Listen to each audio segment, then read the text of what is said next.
your impressions of today and these guys? This was a really entertaining workout. I mean, you kind of, after doing them for as long as we do, this time they kind of get, repetitive and routine, but this one, there was a nice competitive presence about it, and it just seemed like the matchups were really even, and yeah, it was all around a really fun workout. And then the guy getting the record on the last drill, that was pretty impressive. Yeah. Oh man, anytime you see the guys flirting with the record, the energy in the building kind of picks up, because everyone wants to see it, and then to have a guy come in and it's not just about making the shots as much as it is, pushing themselves and fighting the fatigue, and it was really impressive. I don't know if Kennedy ever took a three in college. I don't think he did. Obviously, the three is the new two. Yeah.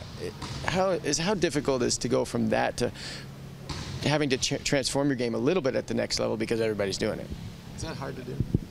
I would imagine, yeah. I think that it's. I think the guys that, that it wasn't asked of them in college, I think they know that in the NBA it'll help them to add it a little bit to their game. I don't think guys are going to come in and prove they're a shooter right off the bat, but I mean, a guy like Kennedy, he's got a soft enough touch, and his form is, relatively good to where I'm surprised to hear that he didn't shoot any in college. I think that he's shown that he can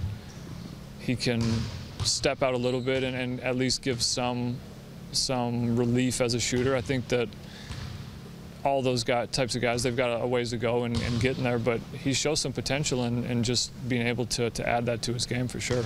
And PJ, where do you see him fitting in position-wise? Is it you just like his versatility, or is there a specific position? He's one of the utility guys that I think, with just his basketball IQ and his feel for the game, you can plug him in multiple positions and he'll impact the game somehow. He's definitely, he's got the pedigree to really, bring a lot to the table, and now it's just a matter of him, kind of working on all the different types of the game that he impacts, and just improving in all those aspects, and kind of one of those jack of all trades type guys that he'll, as he gets older and more mature with everything, all the different things that he brings to the table, it's impressive.